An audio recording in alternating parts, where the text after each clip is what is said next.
Salut tout le monde, bienvenue dans cette nouvelle vidéo. Aujourd'hui, c'est à Morgane de répondre à ces 20 questions pour connaître un peu sa mangatech, sa bibliothèque idéale. Donc, j'ai hâte d'avoir ces réponses. Vous avez déjà eu les miennes. C'est parti? C'est parti!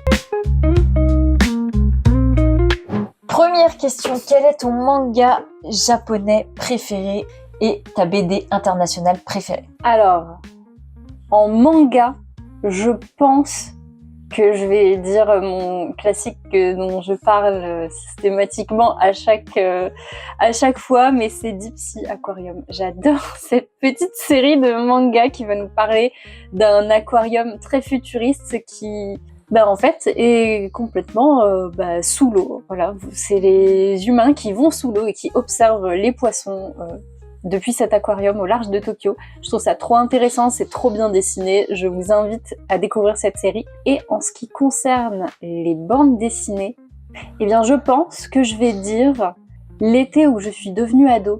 C'est une autrice alors des pays du Nord, je ne sais plus si c'est Norvège, Finlande ou Danemark. J'ai trouvé le concept hyper chouette, c'est écrit comme un journal intime, c'est très coloré.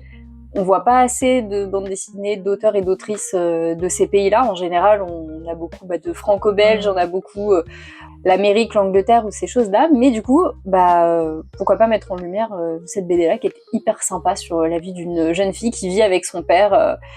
Et ouais, la mise en page était vraiment très très cool. Moi, j'avais adoré ce titre. Ok. Ensuite, s'il y en a un, as-tu un manga français préféré et ensuite ta BD franco-belge préférée? Pour le coup, en manga français, là, pour le moment, j'en ai pas lu. Non, donc si je peux dire à la rigueur un manga qui ne soit pas japonais, j'avais adoré la série Soulmate, qui est d'une autrice chinoise. C'est un manhwa. C'est une série dans laquelle on va suivre un couple de deux jeunes filles dont l'une est diabétique. Et sa copine va remonter le temps d'un rêve pour essayer de reculer au maximum l'apparition de cette maladie qu'est le diabète. Et j'avais trouvé ça hyper touchant et en même temps très rigolo. Et donc voilà, je triche un petit peu parce que c'est pas du français, mais en même temps j'en ai pas lu en français. Donc voilà. En ce qui concerne les bandes dessinées, évidemment, Lou. C'est bizarre, j'ai l'impression qu'elle va revenir, Lou. C'est un pressentiment. Hein. Ensuite, le manga, la BD que tu as pu lire grâce à un conseil d'un ami, d'une moitié, de ton entourage. Les mangas Promise Neverland, tu les as achetés. Megan nous a dit c'est trop bien, c'est génial. Tu les as lus, je te voyais les yeux écarquillés devant les tomes à dire non mais c'est pas possible, ils peuvent pas me faire ça. Voilà. Et je me suis dit mais qu'est-ce qui se passe? Et je les ai dévorés en 2 semaines alors que j'avais pas rouvert un manga depuis bien 10 piges. Et en termes de BD, c'est vrai que pareil, tu m'en as fait lire beaucoup, mais je pense que je vais dire In Wave parce que tu m'en as parlé, je l'ai acheté et j'ai tout de suite compris. Et j'ai même offert à ma mère tellement la BD avait été super chouette. Ça va nous parler de deuil et de surf. C'est 2 thématiques qui, sur le papier, n'ont rien à voir, mais qui se mélangent excessivement bien. Et je vous conseille grandement d'aller jeter un coup d'œil. En plus, une nouvelle édition vient de paraître. Elle est chère, mais qu'est-ce qu'elle est magnifique! Vous avez aussi des éditions moins chères à 10 € qui sont sorties il n'y a pas très longtemps. Foncez, lisez In Wave, c'est génial. Vous en aurez pour votre argent, vraiment. 4e question, quel est le manga et la BD dont tu possèdes le plus de tomes? En manga, je suis pas vraiment friande de séries très très longues. Alors, je pense qu'en nombre de tomes simples, quand je les aurai finis, ça sera Fruit Basket. Mais pour l'instant, la série avec lequel j'ai le plus de tomes en tomes simples, c'est l'Atelier des sorciers. Là, j'ai 13 tomes. Voilà. Je suis pas fan des très très longues séries, évidemment. J'ai lu TPN, mais théoriquement, ce ne sont pas les miens. Voilà. Elle les a achetés, donc forcément. Et en BD, forcément, c'est Lou. C'est Lou. Et de Le manga et la BD qui t'ont fait vraiment le plus rire? Je pense qu'actuellement, je rigole beaucoup en lisant Gals, mais ce qui m'a vraiment fait vraiment beaucoup rire, et en même temps c'est parce que j'ai toujours vécu avec des chats, c'est Creepy Cat. J'ai trouvé ça vraiment super drôle, c'était en 4 tomes, tout en couleur. L'histoire, elle va nulle part, mais en même temps, je m'en foutais. C'était vraiment un des premiers mangas que je m'achetais pour moi quand on a recommencé à lire des mangas. Et voilà, juste ce chat hyper bizarre, mais en même temps, qui a un comportement presque d'un chat normal. Hein, donc finalement, j'avais trouvé ça vraiment hilarant. Et en BD, je vais dire Les adultes n'existent pas, qui m'a vraiment fait rire comme c'est pas permis. C'est du strip BD sur une adulte, une personne, enfin l'autrice, qui s'est dit fuck tout, je laisse parler l'enfant qui est en moi. Et ça nous donne vraiment envie de le faire, même si des fois on n'a pas le droit parce qu'en face c'est notre patron, donc faut pas déconner non plus. Oui, on va éviter. Mais qu'est-ce que c'était drôle. Ok, en 6e question, le manga et la BD que tu as détesté. En manga, et pourtant j'ai essayé, hein. J'ai lu 5 tomes, mais c'est Les Carnets de l'apothicaire. J'ai pas du tout aimé. Je n'avais pas compris que c'était vraiment des petites histoires très courtes. J'ai pas trouvé qu'il y avait un fil conducteur. Et le comportement de Jinchi, ouais, quelque chose comme ça, je ne pouvais pas. Vraiment, ça me rendait très mal à l'aise, ça m'énervait au plus haut point, vraiment. J'ai pas du tout aimé. Donc malheureusement cette série elle est partie, elle a été revendue. Grand bien vous fasse si vous aimez cette série, hein. Je pense que je suis peut-être aussi passée à côté, mais en même temps il y a tellement de livres dans le monde que tant pis, c'est juste celui-là que j'ai pas aimé. Et en BD, je pense que je vous en ai assez parlé quand je l'ai lu, mais c'est Les Petites Victoires que j'ai trouvé vraiment affreux et validiste au possible. C'est un livre qui ne devrait même pas être édité en fait. Et j'ai été très contente de voir que ce n'était pas seulement mon point de vue et que beaucoup de personnes ont un peu polémiqué sur ce livre quand il est sorti, notamment au Canada, parce que c'est beaucoup de bêtises qu'il raconte dans ce livre. N'allez pas le lire. Si vous cherchez des livres sur l'autisme, je serais ravie de vous donner d'autres titres vraiment très sympas, mais pas celui-là. Ok, 7e question. Le manga et la BD les plus tristes. Alors en manga, j'ai pas lu grand chose, honnêtement, qui soit vraiment très très triste, mais je pense que l'histoire la plus triste dans sa thématique, c'est sûrement Cicatrice. Pour l'instant, j'ai lu que le tome 1, j'ai pas encore lu le tome 2, mais c'est une histoire qui est quand même très triste, hein. C'est 2 enfants qui vont s'enfuir de chez eux parce qu'ils vivent des choses horribles et on va les suivre dans une cavale. Ça reste quand même des enfants, donc c'est quand même très triste. Et en termes de bande dessinée, pareil, je vais pas dire celle qui m'a fait forcément le plus pleurer ou quoi, mais dans sa thématique de tristesse et en même temps de courage, je vais dire la bande dessinée de Guy Edré, La boîte de petits pois. Elle va nous raconter son enfance en Pologne et comment elle est arrivée en France. Et la thématique est lourde, c'est assez triste, mais en même temps, c'était une très chouette bande dessinée que je vous recommande parce que je pense qu'elle est pas assez connue. Elle est éditée chez Delcourt et les dessins sont très sympas. Ensuite, le mangaka et le dessinateur dont tu préfères les dessins. Bon, en manga, Takeshi Obata, forcément. La base. Hein, j'ai adoré les dessins dans Death Note. Je pense que ça a vraiment fait aussi que j'ai adoré le manga. J'ai trouvé ça vraiment, vraiment génial. Et là, je vais dire Amélie Fléchet, parce que les dessins de Bergère Guerrière, ils sont tout en douceur, tout en rondeur, très mignons, mais en même temps, il y a tellement d'intensité dans les dessins, c'est vraiment de la jeunesse, mais vraiment très très chouette. D'après tes lointains souvenirs, ça va être facile, le premier manga et la première BD que tu te rappelles avoir lu. Et le premier manga que j'ai lu, c'était le premier tome de Nana. Ah, avant Fruit Basket. Parce que Fruit Basket, j'ai vu 4 épisodes de l'animé, c'est tout. Mais sinon, le premier manga, ça a été le premier tome de Nana, et vous n'êtes pas sans savoir que ça n'a pas été un franc succès. Et en termes de bande dessinée, c'est Lou. Je suis arrivée au CDI, au collège.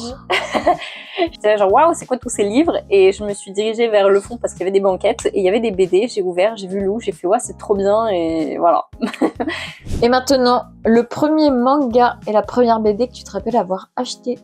Le premier manga que je me rappelle avoir acheté, c'est, je pense, le premier tome de La sorcière aux champignons. Quand on avait fait une radia avec tous nos chèques cadeaux à Cultura, on avait pris 2 paniers. Il y avait d'autres titres, hein. Forcément il y en avait d'autres, il y avait aussi des fruits de basket, il y en avait plein. Mais le premier que j'ai pris et que j'ai mis dans le caddie, c'était celui-là. Parce que j'en avais entendu parler sur plusieurs chaînes de manga et c'était à ce moment-là où je commençais à regarder un petit peu ce genre de chaîne. Et la première BD que je me souvienne avoir achetée, c'est la bande dessinée Les oiseaux ne se retournent pas. Je l'ai achetée parce que je me suis dit, pendant le confinement, je me suis vraiment beaucoup ennuyée. Et je me suis dit, je vais peut-être me relancer dans la BD parce que j'aimais pas du tout ça. Je comprenais pas pourquoi je pouvais mettre 25 € dans une BD alors que je pouvais mettre 25 € dans un roman et que j'avais plus de texte. Et j'ai compris en achetant Les oiseaux ne se retournent pas. Et qu'est-ce que ça a été une grosse claque. Je l'ai pris parce qu'il y avait vraiment un prix de la BD de 2021 ou je ne sais plus quoi. Et après, j'en ai acheté plein. Et en un mois, j'avais 14 BD chez moi. Alors que j'en avais pas une seule avant. La question numéro 11, manga de sport coup de cœur. Je propose qu'on la change, parce que c'est pas forcément ton genre de prédilection. Donc je vais modifier ça et te demander quel a été ton manga et ta BD coup de cœur dans un genre tu t'y attendais pas du tout, qui t'a vraiment fait sortir de ta zone de confort et qu'au final ça s'est révélé être une très belle surprise. Pour le coup, en manga, Death Note. Je suis pas du tout policier, que ce soit en série, que ce soit en roman. Je suis pas très fan d'enquête. J'aime bien quand il y a un peu de suspense, quand il y a une petite quête, un petit truc comme ça. Mais là, je sais pas, Death Note, les dessins, on m'avait beaucoup parlé de l'animé, et qu'on sache aussi tout ce qui se passe des deux points de vue. Je trouvais ça trop intéressant et en fait, c'était génial. C'est un pur coup de cœur. Et je comprends pourquoi les gens ont adoré cette série et pourquoi les gens adorent aussi l'animé, je pense. Parce que je pense qu'en animé, ça doit être quelque chose de très sympa aussi. Et en bande dessinée, je pense que ça va pas être vraiment une thématique, mais plus une sorte de mise en page de la BD. C'est Thornhill. Où en fait, vous avez des dessins sans texte, alors avec très peu de texte, qui vous racontent une histoire. Et en parallèle de ça, vous avez des pages de texte pleines qui vous racontent une autre histoire. Et au fur et à mesure, en fait, les deux histoires vont se mêler. Et c'est très intéressant, mais je serais pas forcément allée de moi-même vers ce titre. Et c'est Marion d'ailleurs qui me l'avait conseillé. Et je suis vraiment pas déçue parce que ça avait été une vraie claque. Et niveau mise en page, c'est vraiment quelque chose qui est très très différent de tout ce que j'avais pu lire avant et de tout ce que j'ai pu lire maintenant depuis aussi. 12e question, le manga et la BD que tu espères lire bientôt. En manga, je vais dire la série Une fille atypique. Ah oui. Qui est une série de mangas sur une jeune femme autiste. Et vous savez que c'est un thème que j'aime beaucoup. Et en bande dessinée... Tu peux dire frontière, ça me dérange pas. En BD, je vais dire un truc un peu global. J'aimerais bien lire plus de bandes dessinées historiques / biographiques. Parce que je pense que c'est des BD qui sont très intéressantes. Ouais, ça m'avait beaucoup plu en lisant Alicia Ballerina Assoluta. Donc je pense que c'est ce genre de bande dessinée sur lesquelles il faudrait que je me plonge un petit peu plus parce que c'est trop intéressant. Je pense qu'il y a beaucoup à apprendre. Ok. Le manga et la BD un peu plus tranche de vie que tu conseilles. Alors même si pour l'instant j'ai lu qu'un tome, mais je pense qu'en manga je vais dire Vie d'ensemble. Parce que Mangaka m'en avait beaucoup parlé. Et en fait je comprends. C'est vraiment du tranche de vie. Il se passe vraiment pas grand chose. C'est deux adultes qui sont ni spécialement amis et ni amants, qui vivent ensemble en colocation. Et c'est tout. Définition même de la tranche de vie. Et je comprends pourquoi on aime, parce que parfois, en fait, ça fait du bien. Et en BD, je vais dire Le secret des bonbons pamplemousse. Parce que là, pour le coup, c'est du tranche de vie, mais il se passe beaucoup de choses. Donc on est vraiment sur deux salles, deux ambiances. Dans Le secret des bonbons pamplemousse, on y suit une famille, et chaque chapitre, c'est le point de vue et les petits problèmes d'une personne de la famille, de pourquoi il en est arrivé là, et on a même un chapitre sur le chat, je le répète. Le chapitre sur le chat, il est vraiment génial, il est super poignant. Faut avoir le cœur bien accroché quand même, parce que c'est du tranche de vie pas facile, mais c'est très très beau, que ce soit dans les dessins ou dans l'histoire qui est racontée. 14e question, le manga court que tout le monde devrait lire. José, le tigre et les poissons. Mais elle a raison de dire ça. Ça va nous parler de handicap, d'acceptation que parfois on a besoin d'aide, que ce soit les personnes en situation de handicap et les valides, ça marche pour les deux. C'est trop bien, les dessins sont très beaux et j'adore les poissons. Voilà. 15e question, la romance que tu as préférée dans un manga, dans une BD? Dans un manga, je vais dire celle dans I Cannot Reach You, parce que ça met du temps à se lancer, un peu comme Blue Flag en fait, c'est long à se lancer, mais en même temps, après, une fois que t'as ce que tu voulais, t'es content, et il y a des petits rebondissements, et voilà, c'est sans prise de tête. Et pour la BD, la romance dans Voleuse. La romance dans Voleuse. Et Voleuse, qu'est-ce que c'est bien, c'est drôle, et c'est trop chouette. Bien vu. Ouais. 16e question, on la change encore un peu pour nous, pour s'adapter. Ce n'est pas donc l'affrontement le plus marquant, parce que c'est pas trop notre genre de lecture, mais quel est le livre qui t'a fait tourner les pages, mais sans voir le temps passer, quoi? Je pense que même si j'en lis un par mois, mais en même temps j'en lis un par mois pour les savourer, c'est Le Sommet des Dieux. Parce qu'une fois que je l'ai dans les mains, je tourne les pages, et l'histoire elle avance, et après j'ai fini de lire le livre et je me dis « Ah mais déjà !» Cette série, je la trouve géniale. Pourtant, les tomes sont immenses, mais ça vaut le coup. 17e question. Selon toi, quels sont les 3 ingrédients pour un manga, une BD réussie? Je vais te rejoindre sur le point des dessins. Pour le coup, moi, si les dessins ne me plaisent pas, j'ai du mal à rentrer dans l'histoire. Au même titre que dans un roman, si l'écriture, le style d'écriture ne me plaît pas, je vais pas réussir à rentrer dedans. Pour moi, c'est la même chose. Tu écris un roman et tu écris aussi ton manga avec les dessins. Donc, si ça me plaît pas, j'aurai plus de mal. Pour moi, il faut que l'auteur, l'autrice ait fait des recherches s'il a envie d'aborder un sujet, peu importe quel sujet, même si c'est la vente de poissons sur un marché. Il faut qu'il soit renseigné sur comment ça fonctionne. Ça se verra sinon. Sinon, ça se verra que c'est d'une grande n'importe quoi. Et pour tous les sujets de société, d'autant plus, quoi. Si on veut parler d'un handicap, il faut se renseigner. Si on veut parler de quoi que ce soit, il faut être un peu renseigné. Et après, c'est très particulier, mais c'est l'édition, le format du livre. Moi, je suis pas du tout friande de la manière dont on peut lire des livres sur une tablette. J'aime pas du tout, je préfère avoir un livre dans les mains. Et c'est vrai que là, par exemple, j'ai le problème avec Gals, c'est que l'édition, elle est très vieille. Et les pages, elles sont très collées entre elles. Donc des fois, en fait, le bout de la case, il est collé avec l'autre page. Ouais. Et c'est trop dur, et du coup, c'est pas pratique, c'est pas génial pour le lire. Donc je prends un peu moins de plaisir à certaines pages qu'à d'autres. Pour moi, l'édition en elle-même, elle a autant d'importance que l'histoire. Parce que si je lis un livre en format poche, tout comme ça, en fait, je vais pas prendre le même plaisir que si je l'avais lu en grand. Donc, ça va me coûter du plaisir de lecture. Ok. 18e question, ta maison d'édition la plus appréciée? En manga, c'est un peu dur à dire parce que j'ai quelques mangas dans un peu toutes les maisons d'édition. Je suis pas cantonnée à une seule. Mais en BD, je pense que je peux dire que Delcourt, j'ai pas mal de titres de Delcourt et de Soleil, collection Métamorphose ou tout ça. Ok. 19e question, le thème que tu aimerais voir davantage abordé, que ce soit en manga ou en BD? Les handicaps. De manière générale, parlez-nous des handicaps.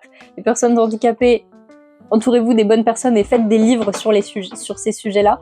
Parce que je pense qu'il n'y a rien de mieux pour comprendre ce que les gens vivent que de les écouter. Et parfois, les gens ont un peu de mal à écouter quand on parle. Donc, pourquoi pas faire des livres? Parce que comme ça, au moins, certaines personnes pourront vous lire plutôt que vous écouter. Ça marcherait peut-être mieux.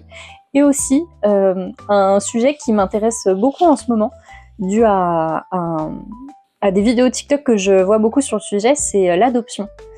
L'adoption internationale, il y a une personne en particulier sur TikTok qui en parle, qui s'appelle Ivan. Je ne vais pas prononcer son nom de famille parce que je vais mal le prononcer, et qui nous parle justement de toutes ces dérives de l'adoption internationale. Et je trouvais que ce sujet était très très très bien retransmis dans l'adoption, le premier cycle. Mais c'est un sujet, je pense, qui mériterait un peu plus de sensibilisation. Et enfin, dernière question, le manga ou la BD qui mériterait d'être plus connue, reconnue selon toi?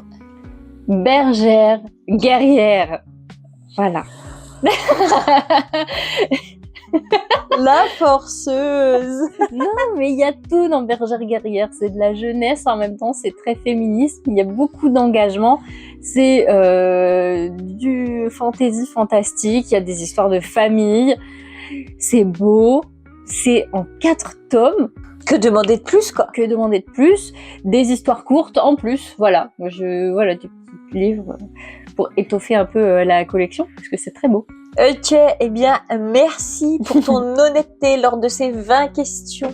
La vidéo touche à sa fin. N'hésite pas à jouer le jeu en commentaire, à réagir aux certaines réponses de Morgane. Dites-lui qu'on a marre qu'elle parle de loups et des poissons tout le temps. Et nous, on te dit à très bientôt pour la prochaine vidéo. Salut!